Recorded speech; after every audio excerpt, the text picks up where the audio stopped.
Hey everyone, welcome back to the channel. Mark here with the Better Mark. Let's get down into the Friday, June 28th Major League Baseball betting card. All right, we have a full slate coming at you guys. We'll recap yesterday's picks. Went 2-3, suffered a little blunder from the Philadelphia Phillies and their blowout after they relieved Zach Wheeler.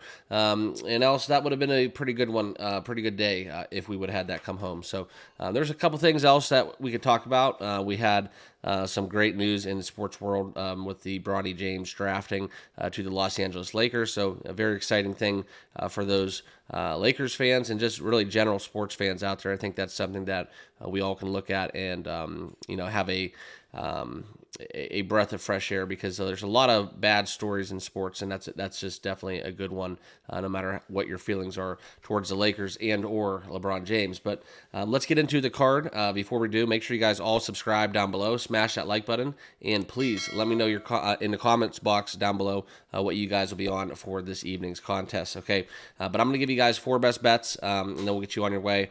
Kind of breeze through these, and then give you a lean and a indication in pretty much every single game, and then you guys can get into your Friday workday as we start the weekend here live on the channel. So let's get it, and let's get into the odds jam. Okay, so first one out there, Marlins and Phillies. This will be an official play. Christopher Sanchez. Okay, we have to look into this in terms of what the Philadelphia Phillies are able to do at home. Coming off of a loss, they had that one pretty much wrapped up in the bag, 3-0, and then we saw a little late game heroics. And I had one of the games on one of my screens. I don't understand if anybody was watching it. Let me know in the comments. But I had like 6 games up at once, so it was muted for me. So I did not see what Zach Wheeler was yelling at. I didn't know if he was yelling at the umpire or the other reliever. Okay, but like I said, -1.5 on the run line again for the Phillies at home. It's almost like a layup, and sometimes, but you know me, guys. When I bet against the Marlins, they always seem to bite me in the can. So that's what we're looking at within this game. All right, I do like the Phillies -1.5. That's probably going to be a bounce back factor. If you want to take Philadelphia in a money line parlay, albeit that is a really great way to look at it as well, because I really do love the Phillies at home, as well as just having them on a bounce back. It's always a good play in the market. Okay, so next one out is the Nationals and Tampa Bay Rays. Mitchell Parker going against Zach Eflin. This would be Nationals all the way for me. You can see there with a +144 money line price on the road. You have to understand something. There is a lot of regression that happens within baseball, and this is something where the Nationals at one point were the most profitable team in baseball, next to the Cleveland Guardians, and then that has since regressed. But I do like Mitchell Parker. I think that what he does from the mound is a little bit undervalued, just due to being on a 38-42 ball club. And quite frankly, same thing goes for Zach Eflin. So this would be a pretty good duel. But if I was going to bet this, I would be taking the Nationals on the road +144. That's where the value is, 100%. Next one is the Rangers Orioles. Max Scherzer making his second outing against Albert Suarez. How long will he go in this contest? Who knows? But if you had to tell me right now, with the Baltimore going against Scherzer, and quite frankly, in a game where Baltimore really should take it to them, I'm just not betting this one. It's just a little smelly to me. Only getting Baltimore at home -124 on the money line just kind of sniffs as a little bit of a just let's just watch this one kind of approach. Okay. Everything about my numbers says that we should be banging Baltimore, taking Baltimore on a money line. That's too cheap. So I wonder who's going to be sitting out, possibly. I know Rushman's a little banged up, but if we do get, a Scherzer performance where it's just fastball's flat and he's leaving it up, I think Baltimore at home, especially in Camden Yards, will be able to take advantage of that. And Albert Suarez is serviceable enough that he can get the job done as well. So this one just kind of doesn't really make sense to me why it's only -124. Looking at Scherzer's first outing, I know he was on a pitch count. I know it's Mad Max, but it's quite frankly just a little bit concerning that you could see, having a 60 pitch cap. It almost looked like in his last 5 innings that he threw, gave up 1 hit. So that's something to keep in consideration. So I'm staying away from this one. I think it might be a little stinky. So That's kind of where I'm at with this, or else I'd be all over Baltimore. All right. Then we could get into the Yankees Blue Jays. This will be an official play. I'm taking Stroman for a bounce back here. 7-3 on the season, 3.15 ERA, going against Kikuchi for the Blue Jays. The Toronto Blue Jays all of a sudden just started hitting the baseball. And I'm going to tap the not so fast button. This is a team that I think lost 7 straight recently. And I know that could just change in a snap of a finger within the major league ranks. And, streaks can end, they can start, they can resume back up. But give me minus 112 Yankees. I see some value taking Stroman against the Blue Jays here. So we have the Yankees on the money line. Houston Mets, that is our next game. Ronel Blanco and Jose Quintana. I mean, Blanco's kind of had a really nice added to his really nice pitching line a little bit even further. 8-2 on the season with a 2.34 ERA. He had that performance where early on I think he was 2-0 and he threw that no hitter, and that was just something that kind of got all the attention on him because there was no storylines early on in the season. So obviously that's going to shape the betting market, and had the Astros a very popular play when he was pitching. Then he saw some regression, and we all know the Astros, their bats were not they were kind of sleeping to start off the season. They were probably one of the worst teams to profit off of in the Major League Baseball ranks. Okay, but in this game, I do see runs. I think the Astros get it done, but I think the Mets are able to hit the baseball right now. They're playing a really good string of baseball as well. So if I was going to play this one, I would go Astros or the over. Okay. Rockies, White Sox. This is a crap on crap game. If you want to fade Dakota Hudson, go for it. But he's 2-10 on the season with a 5.63 ERA for a lot of reasons outside of just him pitching. So this is one where I almost want to take the White Sox at home. It's different when Colorado's at home, but when the White Sox are at home and Colorado's traveling, it really does lend to possibly that the White Sox could steal one.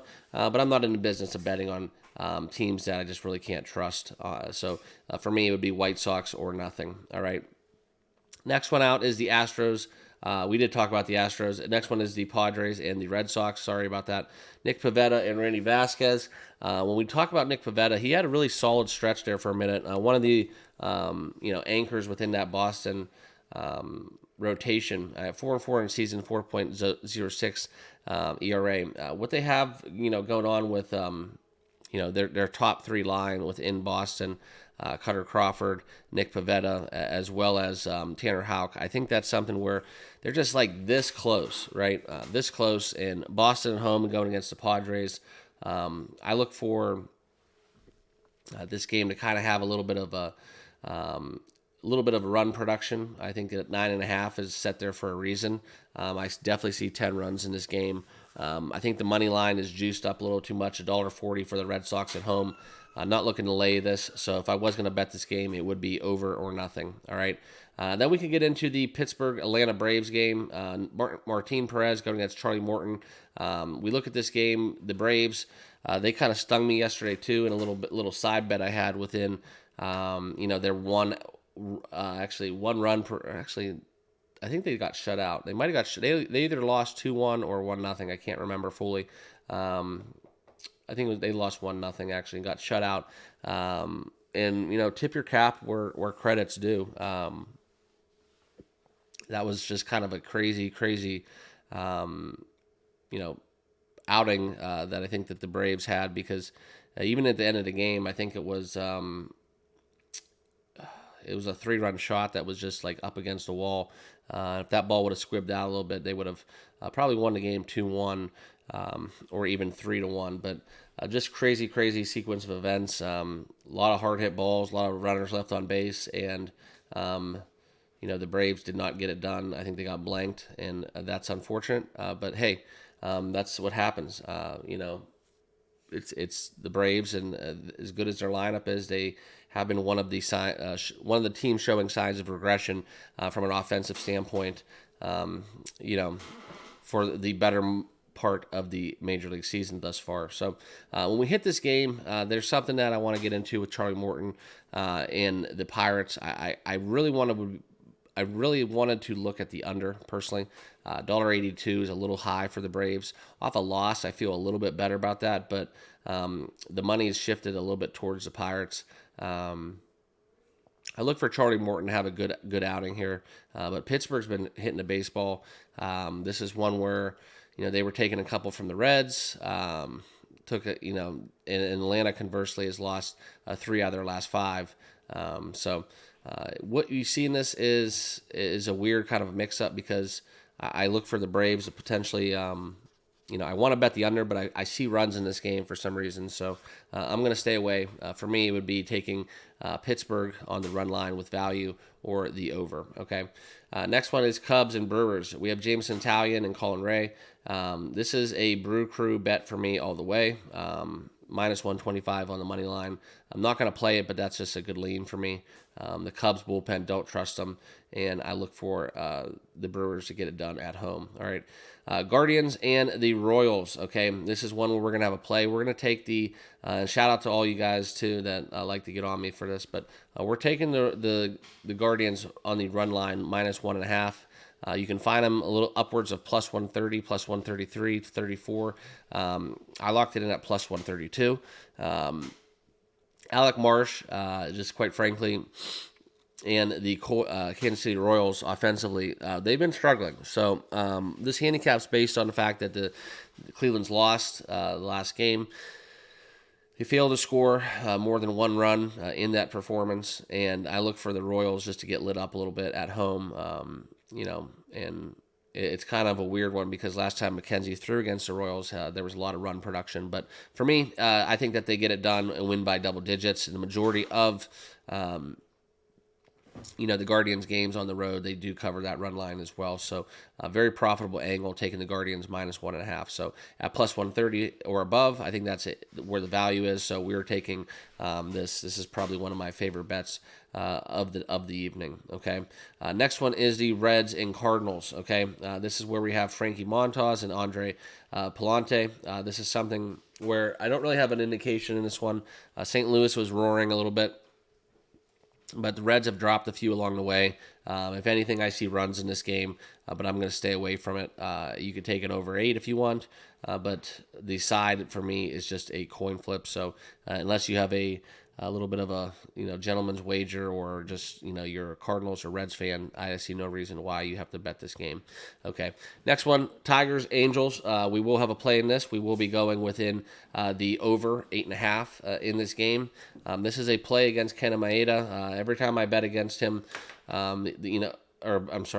games he pitches, it seems to me like that total just soars over. Also, little angle I'm shooting here with Zach Plesac, old fireballer, just does not have it anymore. When he was dealt from Cleveland, but this is where he has some recency within the Tigers, where they're used to seeing him, pitching in the AL Central, and having that 8.68 ERA. This isn't your typical East Coast West. I think that the Tigers, albeit struggle a little bit to hit the baseball at times, I think that they're going to be able to get to Plesac, and we all know what happens when both of these clubs get into their bullpens. Okay, so this is just kind of a play where I think we get at least 8 runs. So we're going to lock in the 8.5 and hope for the best here.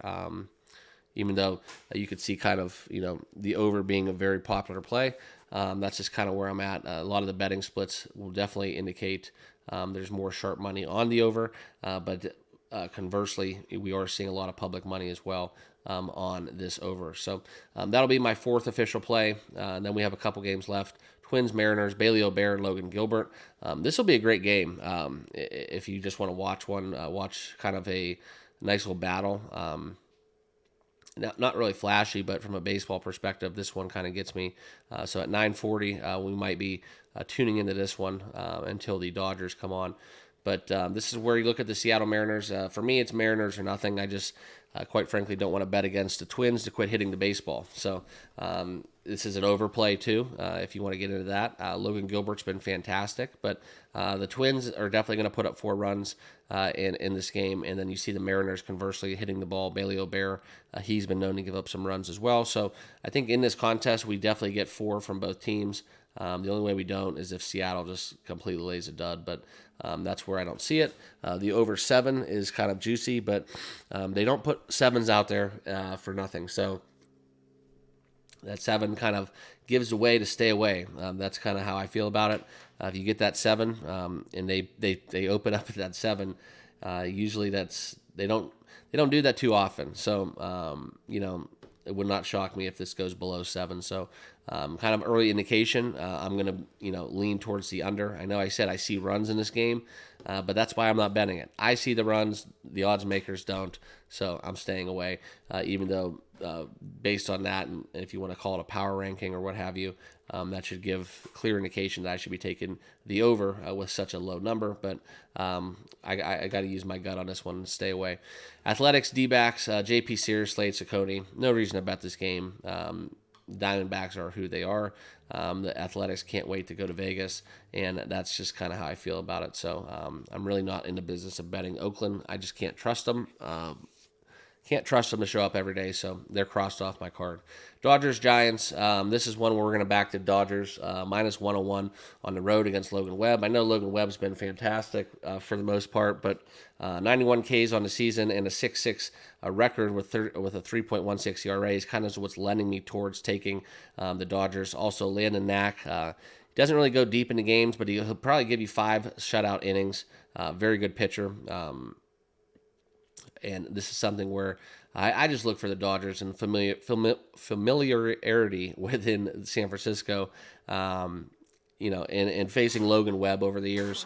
I think that's really going to shine through. I'm also just a Dodgers kind of guy when it comes to these games. I just like how they play baseball, and this is one where I see the Dodgers really getting it done from kind of both sides of the equation. And a lot of probably, I guess you'd call them smart people would, fade the Dodgers every night. Well, not so fast. And this is probably one of my favorite plays actually of the day is taking the Dodgers minus. I think I got it almost close to even.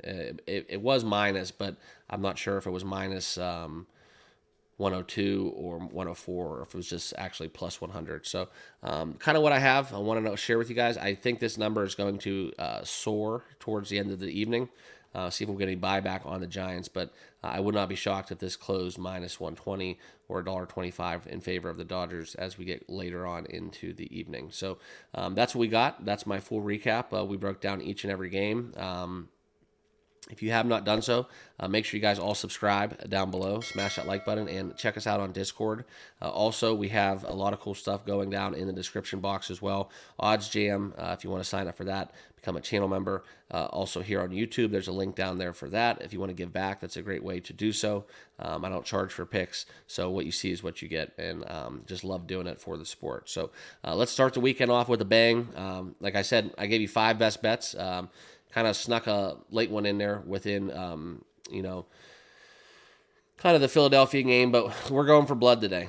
We're going for blood. I know it's a little bit chalky, but I think this is a great opening day for the weekend. Like I said, I'd really like 2 of these bets. A lot of times you guys ask me, hey, Mark, what's your most confident picks? Probably would go with the Dodgers on the money line and the Cleveland on the run line. Okay, so that's where I'm at in these games. Appreciate you guys watching. Like I said, subscribe on your way out. Let me know in the comments what you guys will be betting, and we'll see you guys all in the next video. Good luck with your picks.